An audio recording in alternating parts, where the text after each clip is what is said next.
¿Qué tal? Buenos días.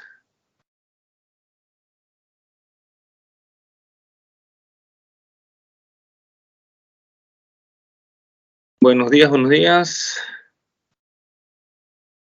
Estoy en lo correcto, ¿no? Nos toca. ¿O me he equivocado de hora?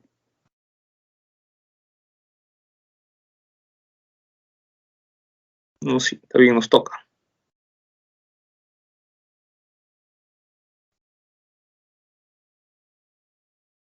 Ya. Muy bien, discúlpenme ante todo, creo que habíamos quedado 8:05. Perdón, 7:55. Y bueno, he tenido unos problemas para empezar con la máquina. Y bueno, se me comió esos 5 minutos. Pero bueno, no hay problema.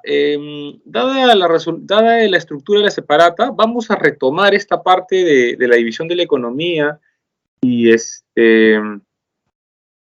y esta parte de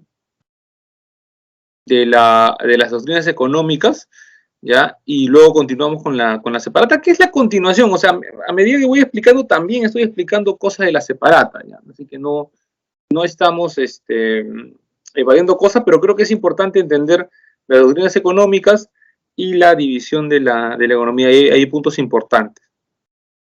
Ahora, sigo viendo que mi imagen está como que congelada, como que, ¿no? Le falta, en fin, ¿no?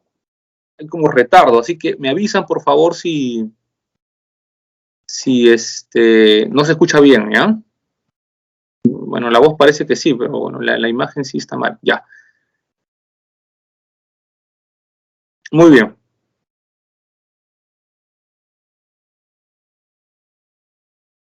Un ratito para poner la separata.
Muy bien, ya. Entonces compartamos pantalla.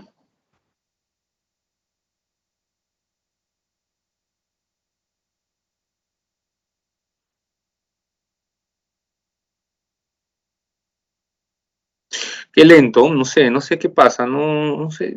Mi computadora no estaba así. No sé si es la computadora o el mismo software porque cada vez que le doy un clic, o sea, demora, wow, le doy clic a compartir pantalla y ahí me estoy quedando. Ya ahí, ya recién. Ya, ahora sí. Muy bien, ya. Entonces nos quedamos en esta última parte de un poquito explicar qué eran las doctrinas económicas, perdón, la división de la economía, ¿no? Muy bien, entonces para esto hay que explicar, para entender un poquito la división de la economía, ya, para entender un poco la división de la economía, habría que recordar que estaban los mercantilistas, ¿sí? Muy bien, ¿quiénes son los mercantilistas? Los mercantilistas van a ser van a ser comerciantes, ¿no? O sea, los mercantilistas son, son ante todo comerciantes. Son comerciantes, pues, comerciantes con privilegios,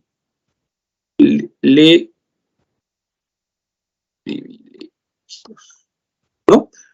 Son comerciantes con privilegios, o sea, son comerciantes que se acercan al poder político para pedir, pues, favores, ¿no?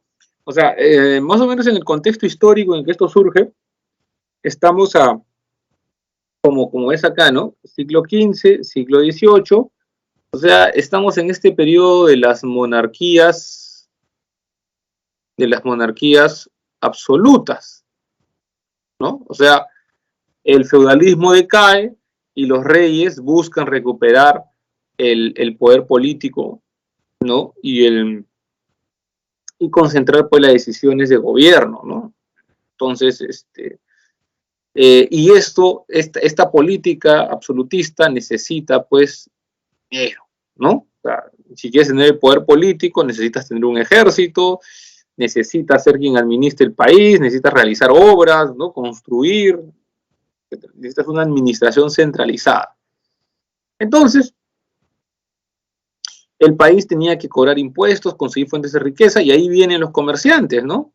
Que les dice, que le ofrece a la monarquía pagar tributos, o le ofrece a la monarquía realizar negocios en sociedad, ¿no? Entonces la monarquía se hace socia, pues, ¿no? De estos comerciantes también, y recibe utilidades, y puede, pues, gastar, ¿no? Gastar.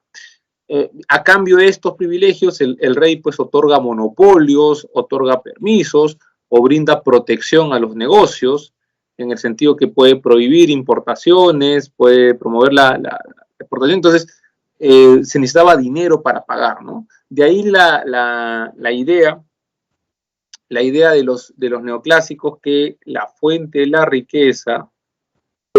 riqueza, sean los metales, bueno, preciosos, ¿no? O el oro y la plata.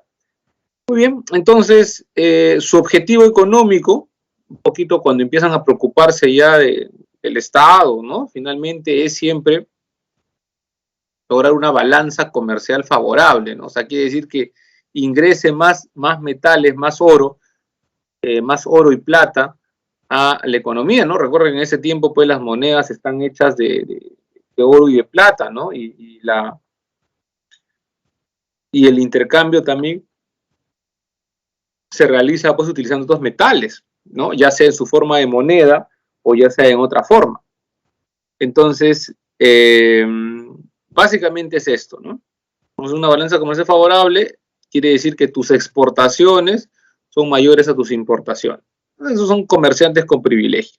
Por eso es que hoy en día, llamar mercantilista a un político, por ejemplo, es un insulto, ¿no? Es un político mercantilista, ¿no? O sea, es un político que defiende intereses de grupos particulares, es un político que no actúa por el bien común, sino actúa defendiendo los intereses de empresas, ¿no? De empresas, ¿no? Porque le han pagado, porque tiene, o porque representa a un grupo empresarial, o a un grupo de interés, ¿no? Que le ha pagado la candidatura, bueno, en fin, cosas por ahí. O sea, es un político que no defiende el bien común, sino defiende los privilegios de un determinado grupo, ¿no? Eso es un mercantilista en la política nacional, político mercantilista.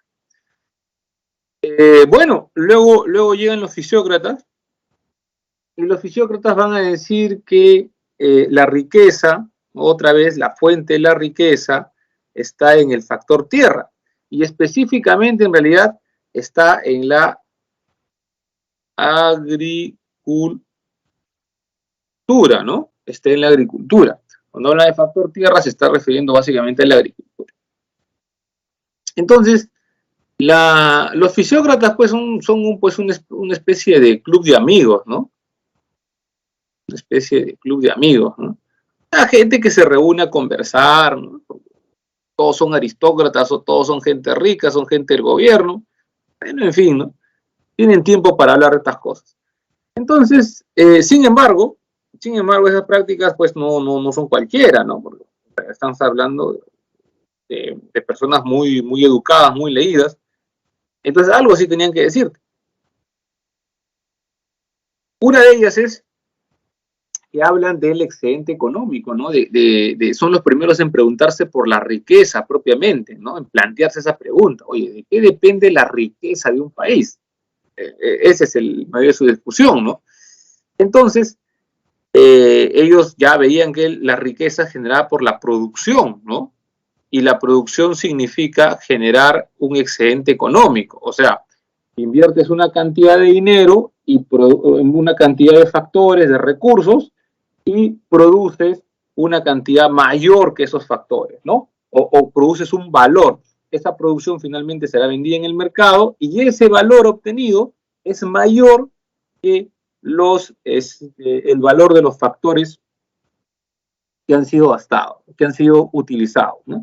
Entonces, ellos analizan que la actividad económica que más excedente produce es la agricultura, ¿no? Considerando que no existe nada en la tierra, considerando pues que las plantas pues a veces se riegan por la lluvia, ¿no? Por las temporadas de lluvia, o el agua que está en la naturaleza, en fin, por lo que sea, la actividad económica que más excedente produce, ¿no? Es la agricultura, por eso de ahí su planteamiento, que la fuente de la riqueza de un país es la agricultura, ¿no? El factor tierra.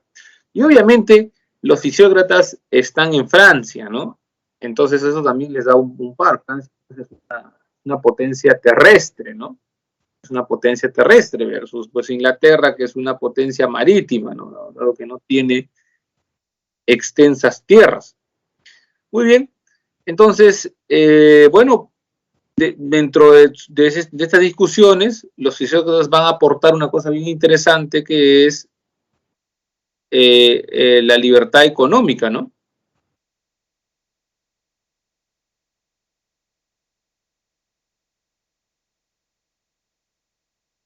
¿No? Ellos van a decir, hay que dejar hacer, dejar pasar. Entonces, son los primeros en pensar sobre la actividad económica. Quesnay, sobre todo, Francis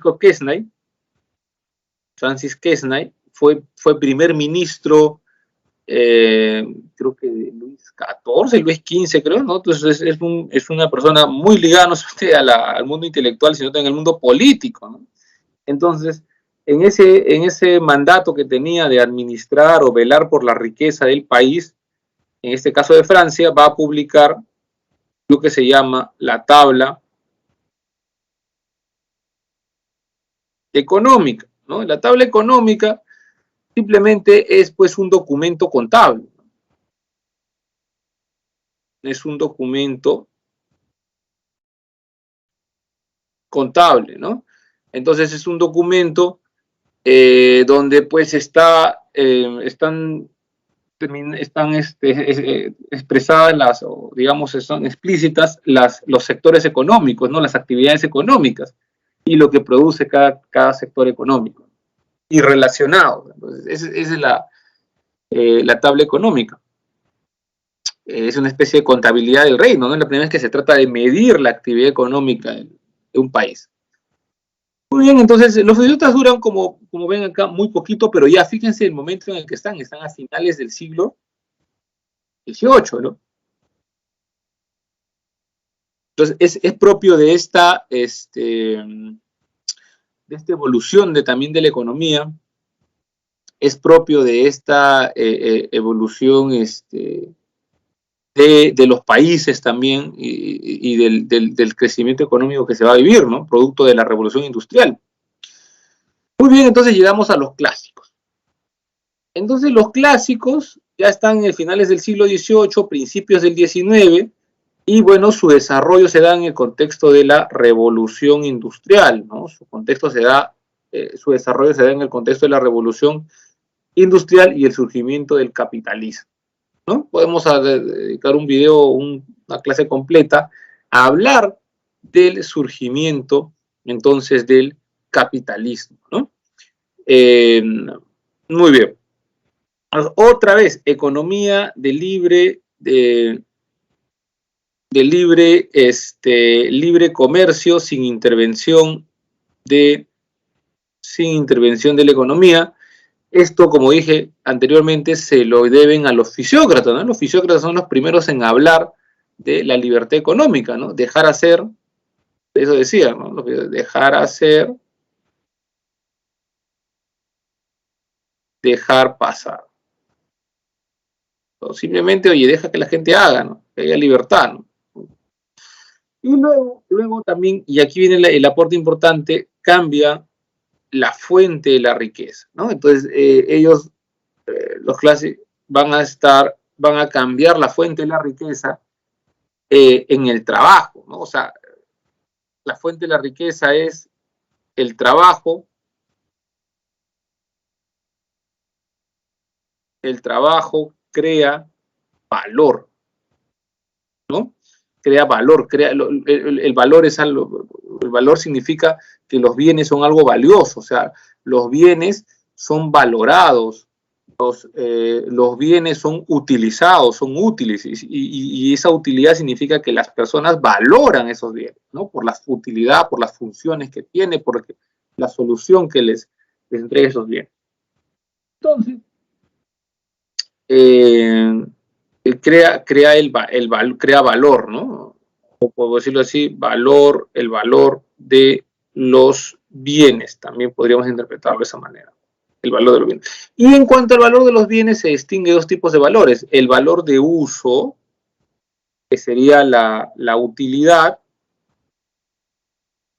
¿no?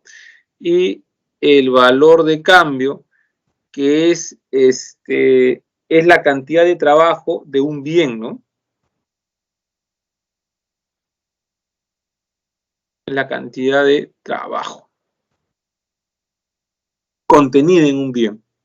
Entonces, esa cantidad de trabajo se puede intercambiar, ¿no? Es la que valor de cambio sería la capacidad del bien de intercambiar una cantidad de trabajo por otra.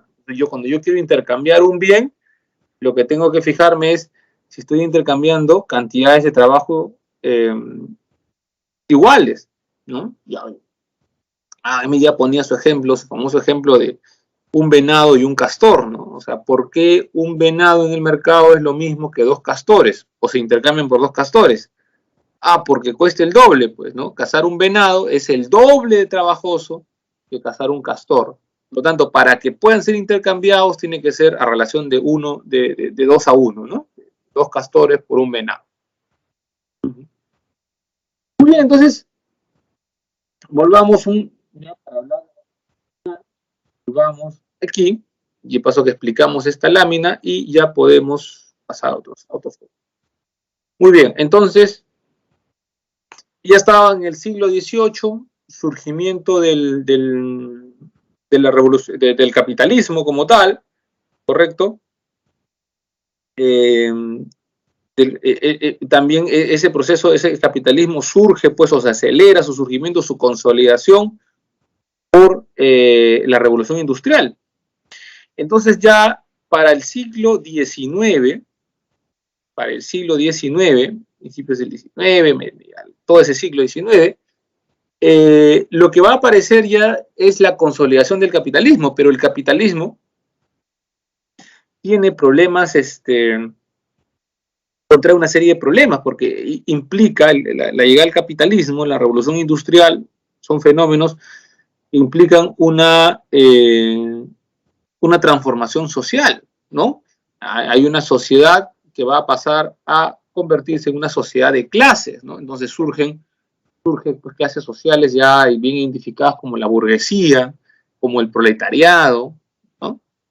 Entonces, esta sociedad de clases o el capitalismo que se desarrolla pues con la idea del libre mercado, de la libertad económica, de la no intervención del Estado, provoca ciertamente el crecimiento de la riqueza, el crecimiento del país, sus ventas, pero provoca mucho malestar social, ¿no? Mucho malestar social, porque las condiciones de trabajo no eran buenas, ¿no? Ahí hay sobrados ejemplos, ¿no? En la literatura que representan muy bien este periodo, ¿no? Por ejemplo, Oliver Twist de David Copperfield. La historia es un niñito, lo vemos en las películas, ¿no? Es un niño huérfano o un grupo de niños huérfanos en una Inglaterra, pues, que vive en una ciudad, pues, como Londres o Manchester, creo, pues, pero es una ciudad presentada, pues, como sucia, pues, como hacinada, como explotadora, ¿no? Trabajo infantil, trabajo de mujeres.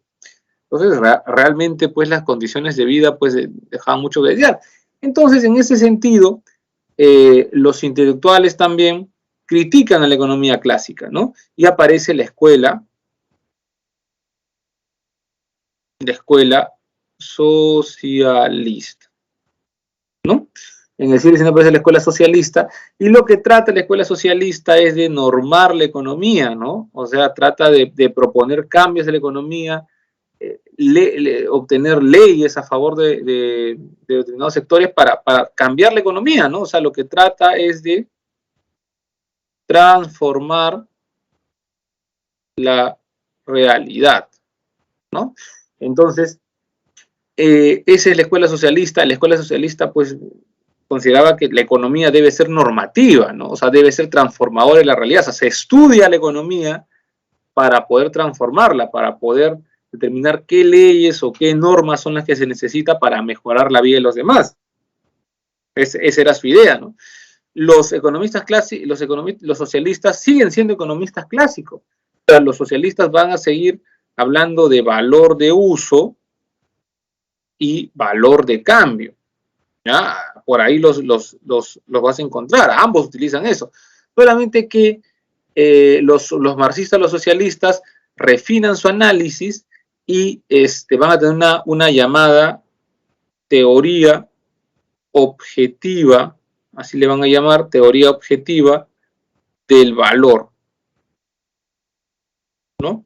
Donde van a perfeccionar esta forma matemática de determinar el valor de los bienes, ¿no? Van a tratar de perfeccionar esta idea de que se intercambia, para un intercambio se tiene que intercambiar cantidades semejantes de valor. Entonces, a lo que se van a dedicar los marxistas, Marx sobre todo, es a dar conferencias a los obreros, ¿no? Es a dar conferencias a los obreros, es en explicar a los obreros cómo funciona la economía, es en ayudarlos o asesorarlos en organizar sus movimientos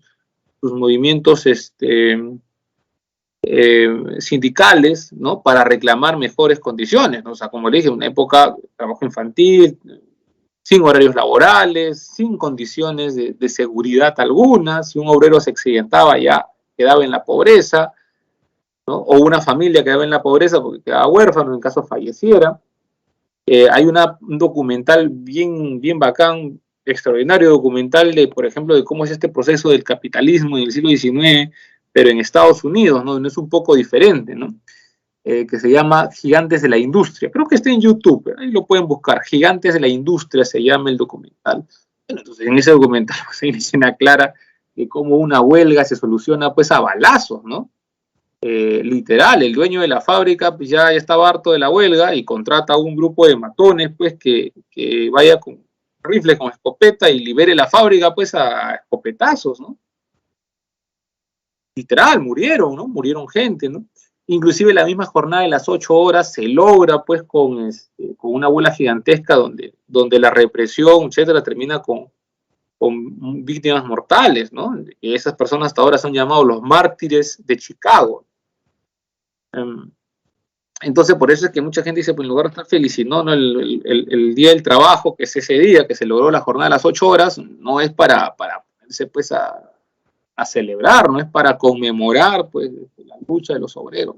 En fin, el hecho es de que este movimiento sindical en Europa, por lo menos, era de orientación marxista, ¿no? Con este objetivo.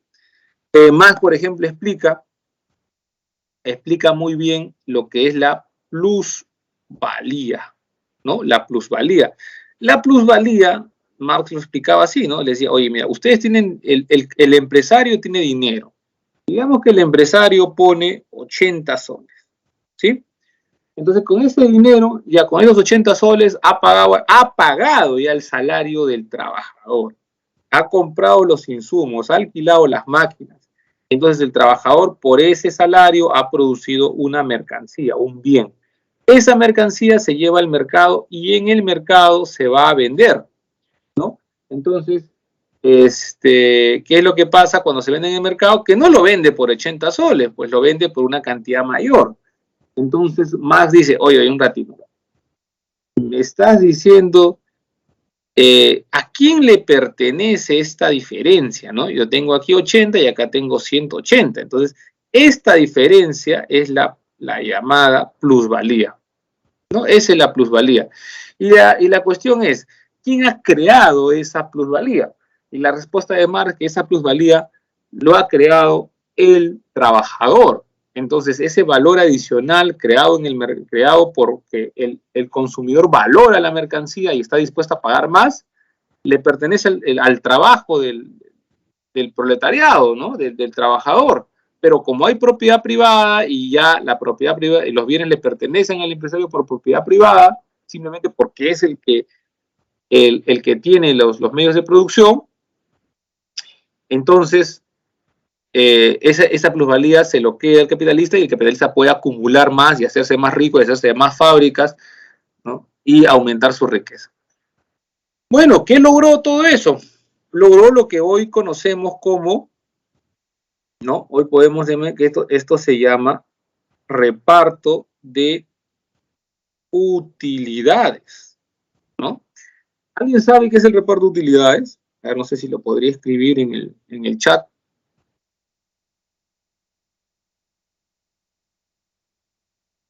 ¿No? ¿Qué es el reparto de utilidades?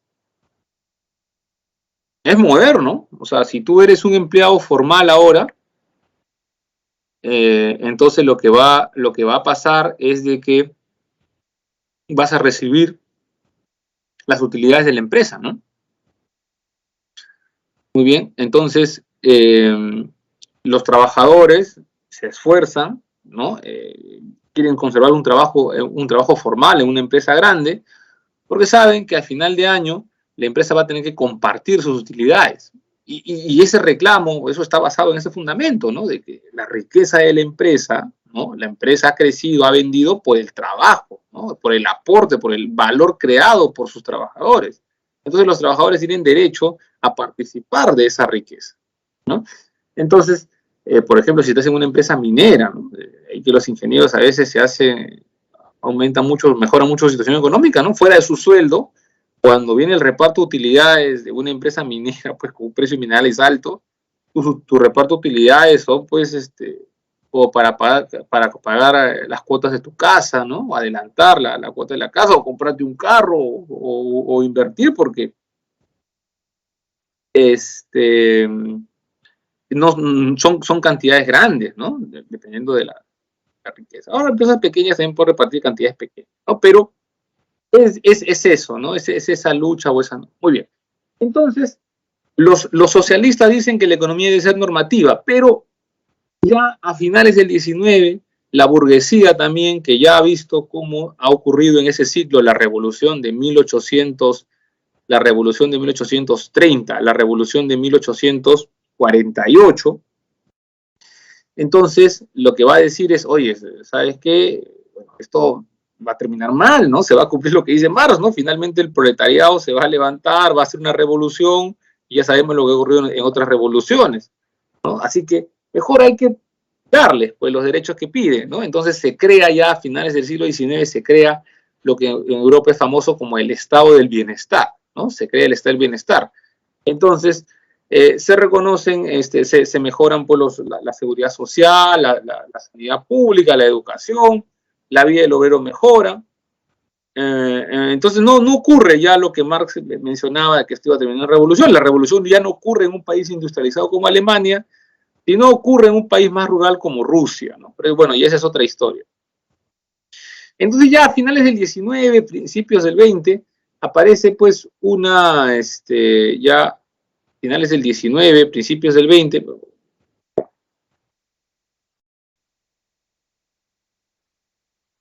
aparece la reacción a los socialistas, ¿no? Entonces aparece la escuela neoclásica, ¿no? Que ya está viviendo tiempos de paz, está viviendo pues en tiempos más prósperos, ¿no? Entonces se dice, oye, la economía no tiene que ser normativa, pues, ¿no? La economía puede ser positiva, exactamente, positiva en el sentido de puede ser objetiva, ¿no? O sea, que estudie la realidad objetivamente, ¿no? O sea, la economía, ¿para qué sirve la economía? No es necesario transformar la realidad, ¿no? La economía también se basa como ciencia, entonces el estudio objetivo, ¿no? Objetivo de la realidad. Eso es lo que va a decir la escuela clásica. Esta palabra también positiva, ¿no? Positiva, también está orientada o nace del positivismo, ¿no? ¿Qué es el positivismo? Es esa corriente filosófica, bueno, que más o menos explica que el conocimiento más elevado es el conocimiento científico, ¿no?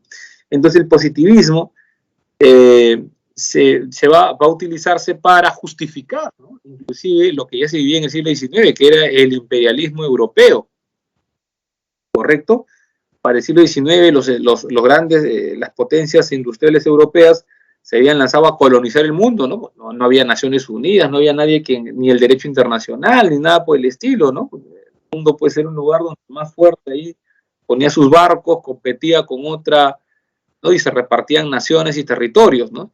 Entonces estos imperialistas explotaban el territorio, succionaban riqueza, ¿no? Y no les dejaban nada a los países donde explotaban. Entonces, Europa también debería ser un mea culpa, ¿no? ¿Cómo construye su riqueza, su bienestar, ¿no? Con la explotación del resto del mundo, ¿no? Con la succión de recursos, ¿no? Con la extracción de recursos.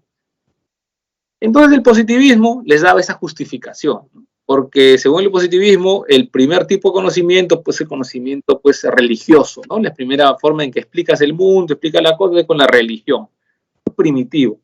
Luego venía pues la explicación o el conocimiento filosófico, ¿no? Y finalmente ya el científico. ¿Y quién era abanderado de la ciencia? Europa. Por lo tanto, Europa tenía una misión sobre el resto del mundo, era superior al resto del mundo que estaba todavía desde el punto de vista en esa etapa del conocimiento. Conocimiento religioso, conocimiento... Muy bien. Y de ahí viene la palabra, el positivismo influye en las ciencias y reformula, ¿no? Y dice, oye, hay que hacer un estudio científico, hay que aplicar el método científico al estudio de la economía. Y entonces la economía se divide en dos, ¿no? Entre los neoclásicos y los socialistas. Y como ven, pues lo que compone la escuela positivista es lo que es el estudio objetivo, ¿no? Descriptivo, teoría, ¿no? Teórico, ¿no? Estadísticas y teoría, punto. Mientras que la normativa es la política económica. La política económica puede ser entendida como la aplicación de la economía a la realidad, ¿no? Esa puede ser la política económica, ¿no? La política económica como el conjunto de decisiones que se toman. Muy bien. Entonces, hasta aquí, muchachos. No sé si hay alguna duda. Sí, no sé, para pasar ya la otra separata. Muy bien, todo bien entonces. Ya. A ver. No sé, mientras que pongo la segunda separata, por favor, pueden formular sus preguntas respecto a lo que acabo de indicar. ¿Ya? Voy a dejar de compartir.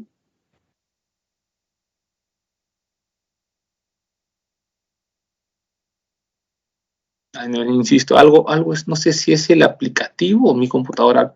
Voy a tener que, porque hago clic y me demora una vida. Tengo lag, chicos, tengo lag. Estoy con... Y no es que mi computadora sea pobre, o sea, en el sentido de que pobre de recursos, ¿no? Mi procesador es Core i7, RAM también tengo 16 GB, tarjeta de video independiente, no debería ocurrir estas cosas. O de repente ya el uso también, bueno, debería formatear la computadora.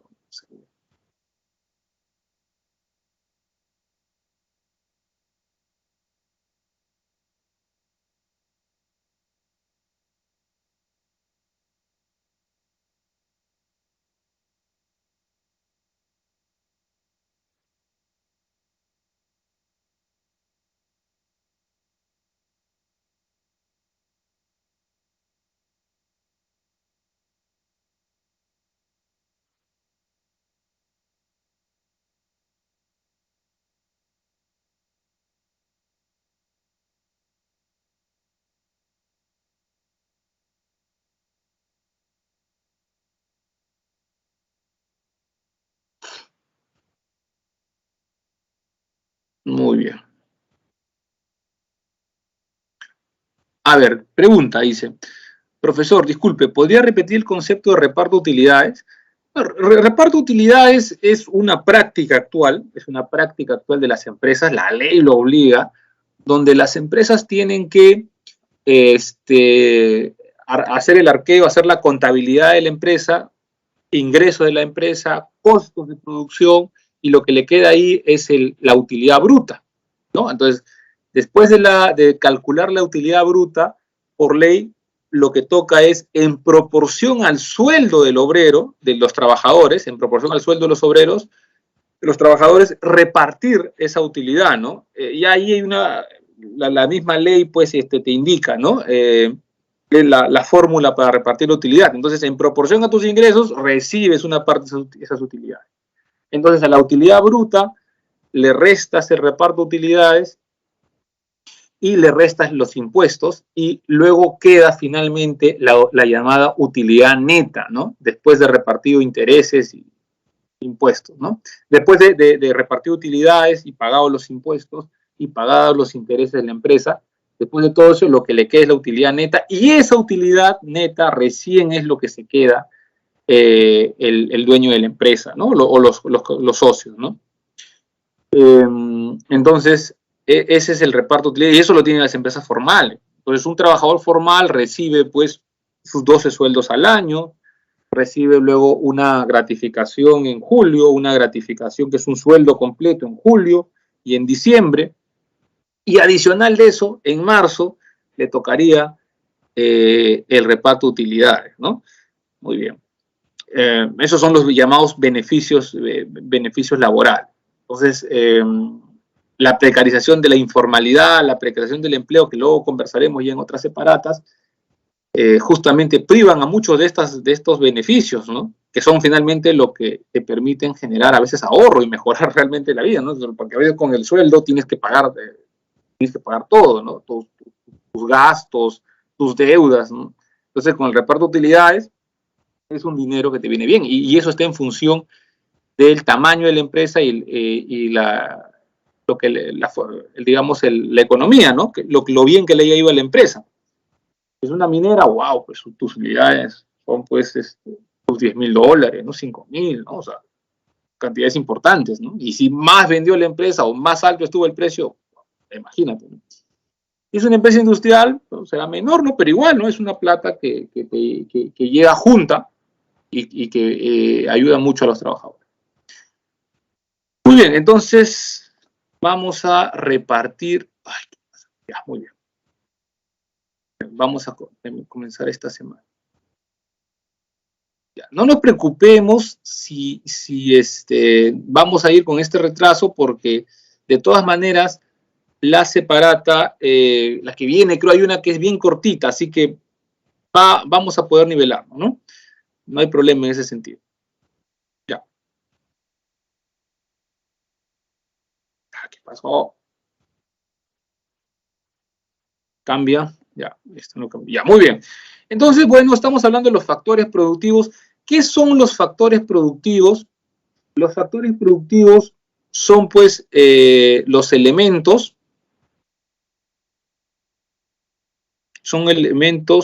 que participan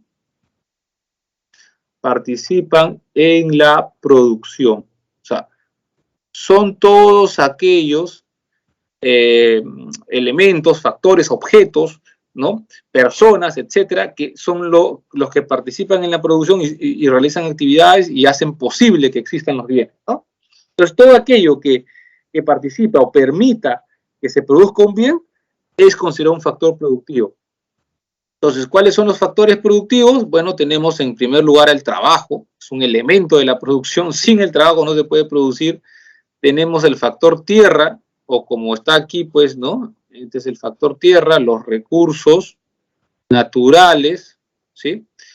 El factor capital, esos son los factores clásicos, y lo vamos a ir estudiando uno por uno, ¿no? Luego también tenemos al factor empresa, o también llamado habilidades empresariales, y al Estado, ¿sí? Que son complementarios. Igual vamos a estudiar uno por uno. Entonces, Estos son, este sería el factor tierra, ¿no? También recursos naturales, también llamados insumos. En fin, ya no voy a comentar mucho porque en el colegio sobre recursos renovables, no renovables. El trabajo, el factor trabajo, esto recuerden, acá lo que puedo decir que es una clasificación. Entonces, estos son criterios de ¿no? De clasificación, son criterios de clasificación. Entonces, dependiendo de cómo yo quiera analizar el trabajo, yo voy a utilizar una clasificación. Por ejemplo, si yo fuera la SUNAT, ¿cómo clasificaría a los trabajadores? Allá, como los dependientes o los trabajadores independientes, ¿no? O sea, el dependiente es el trabajador que depende de su trabajo, depende de una empresa, ¿no? Sus ingresos dependen de una empresa, o sea, trabaja para una empresa y entonces a cambio de ese trabajo que realiza le pagan un sueldo. El independiente es aquel que trabaja para sí mismo, ¿no? Que los ingresos que recibe son directamente para él y él tiene que costear o tiene que enfrentar todo lo que significa su trabajo, ¿no? Comprar los insumos necesarios para su producción, administrar el dinero, etcétera, ¿no? Entonces es un trabajador independiente. Un trabajador que tiene que buscar sus propios clientes. Al dependiente no le interesan mucho los clientes porque los clientes los busca la empresa, ¿no? Simplemente cumple la tarea que le han asignado. Entonces, el dependiente recibe boleta de pago, y esto lo vamos a ver después, ¿no? Pero más o menos igual lo adelantamos. Independiente es el recibo de honorarios, ¿no? Inclusive ahora ya se habla del recibo de honorarios electrónico, el RHE, ¿no? Recibo de honorarios electrónicos. Bueno, entonces, si fuera SUNAT, si fuera, pues, por ejemplo, el ministro de Trabajo, ¿no? Ministerio de Trabajo. Entonces estoy encargado o el Ministerio de la Producción, ¿no? MTC no, Ministerio de Trabajo. MTP creo que es, Ministerio de Trabajo y Promoción, creo, del Empleo.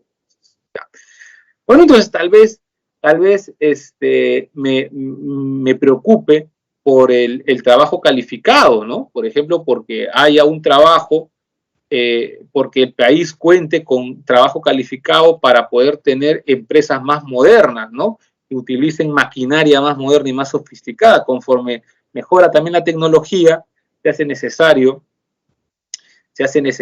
pues contar con trabajo calificado. Eso es lo que han llamado la llamada revolución industrial, creo que es la 4.0 ya, ¿no? Que es esta revolución o la llamada revolución 4.0, que es esta tendencia, pues, la incorporación de robots, la incorporación de blockchain, la incorporación de diversas tecnologías, que lo que hace es desplazar todo el empleo manual, todo el empleo repetitivo, automatizarlo con máquinas y ser administrado por ingenieros o por gente muy capacitada que puede entender y administrar las máquinas, ¿no? Entonces más o menos lo que se sospecha o el futuro es de que finalmente todo ese empleo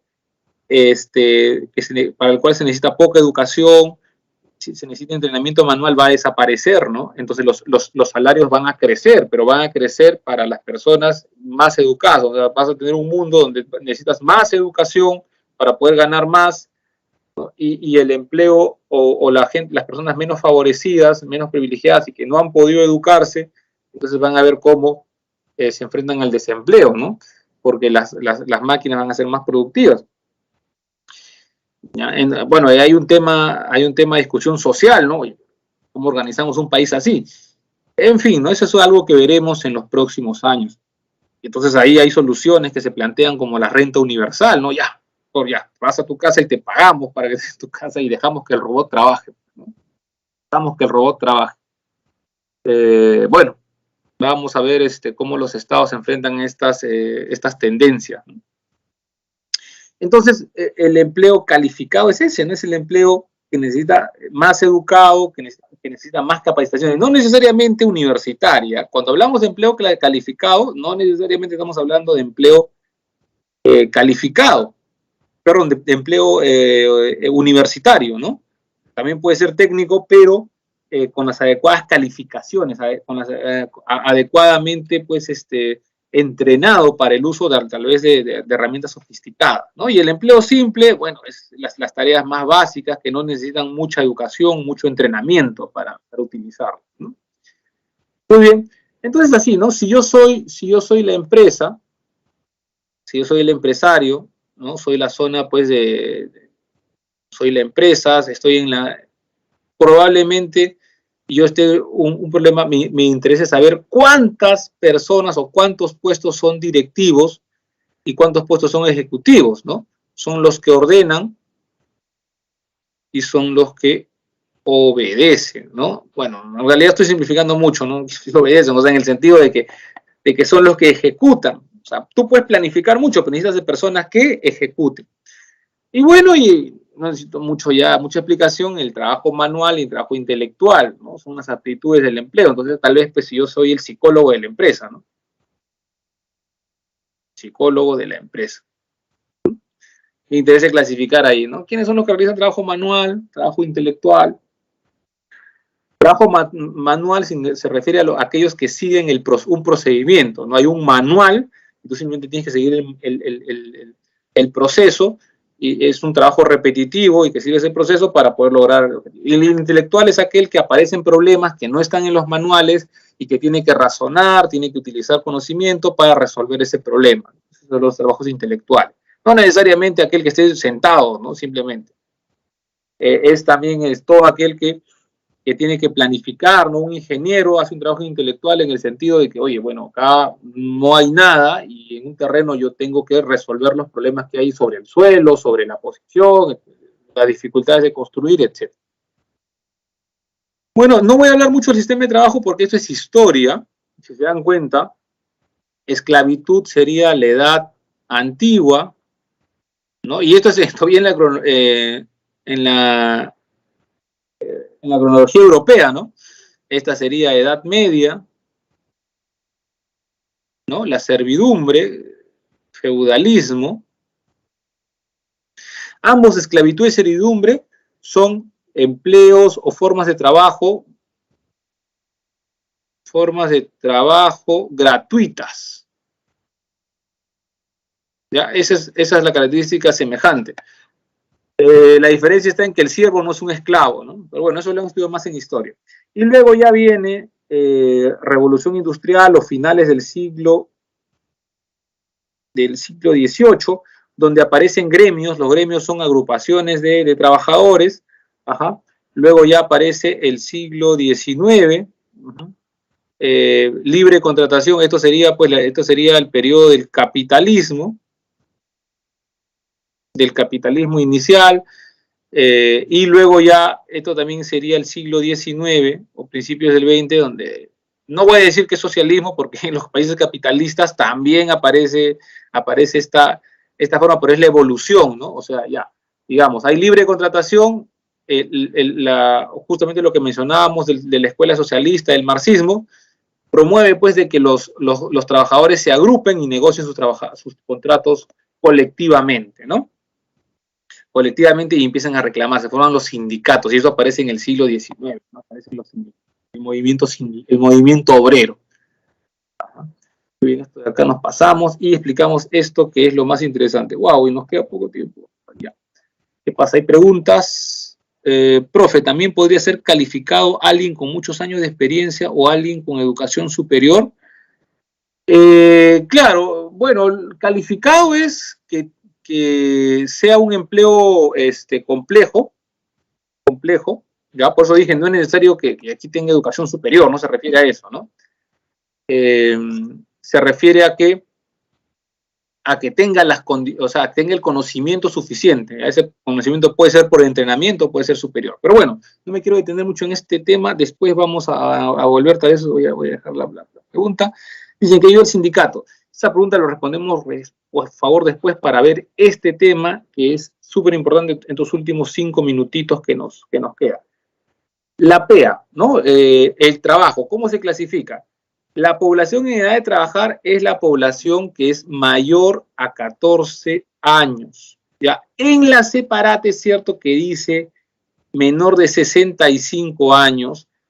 Vamos a respetar eso, aunque no es lo correcto porque en realidad en todas las estadísticas y los documentos oficiales simplemente te dice que es la población mayor de 14 años. La población que no está en edad de trabajar, bueno, es la población que es menor a 14 años, ¿no? La población que está en edad de trabajar PET, como ven acá, se divide en dos grandes temas, ¿no? Esta población ya pues casi ya esta parte ya casi ni está, ¿no? Se lo entienden, ¿no? Entonces la población, la PET se divide en dos grupos, PEA y PEI, ¿no? PEA es aquella que realiza una actividad económica, ¿no? Económica. Y está compuesto por dos tipos de personas, aquellas personas que tienen trabajo y aquellas personas que buscan trabajo. ¿Ya? Es muy importante esto de aquí. El criterio para pertenecer a la PEA es el deseo de trabajar, nada más. Entonces, si yo deseo trabajar o voy a buscar trabajo y si busco trabajo o lo consigo o sigo buscando, ¿no? O soy un ocupado o soy un desempleado. Entonces, es muy importante esa palabra buscar trabajo, ¿no? Porque implica el deseo de trabajar. Y la no PEA, o también le llaman no PEA esto, ¿no? No PEA. O PEI, ¿no? Cualquiera de los dos vale. Ya es aquella persona que no desea trabajar. Entonces ellos no desean trabajar. Están en edad de trabajar, pero no desean trabajar. Aquí están todos los estudiantes. ¿Ya? Estudiar no es una actividad económica. Están también todos los rentistas, o sea, todos los que viven de una renta, por ejemplo, todos los que alquilan, ¿no? El alquiler no es una actividad económica, no produce algo, ¿no? No produce algo, no es una actividad económica. Entonces, aquella persona que ha construido su casa y una casita y vive de las rentas, vive de alquilar cuartos, vive de alquilar departamentos, bueno, tú ya se dedica a eso, ¿no? Porque está, ya sí, pero no es considerada una actividad económica. Por lo tanto, es parte de la no PEA. Los jubilados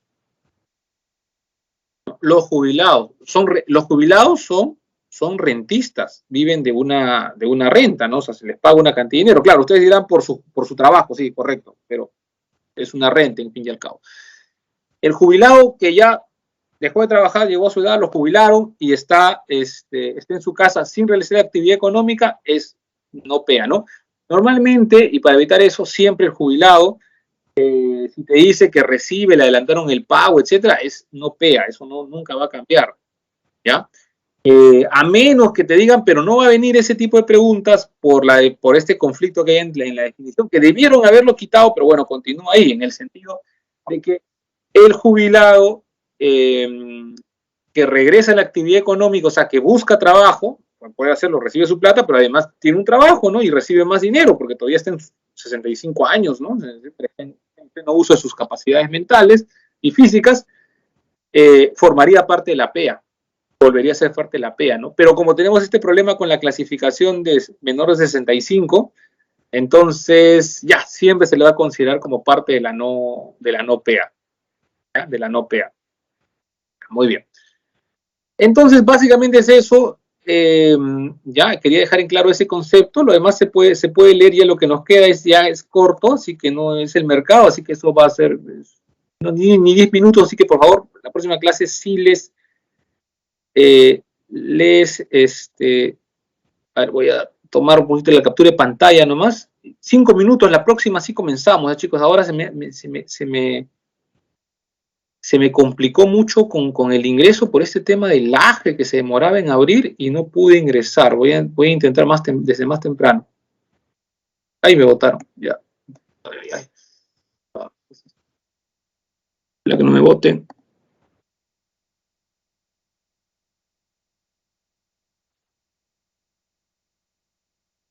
Ya, listo, gracias, me voy.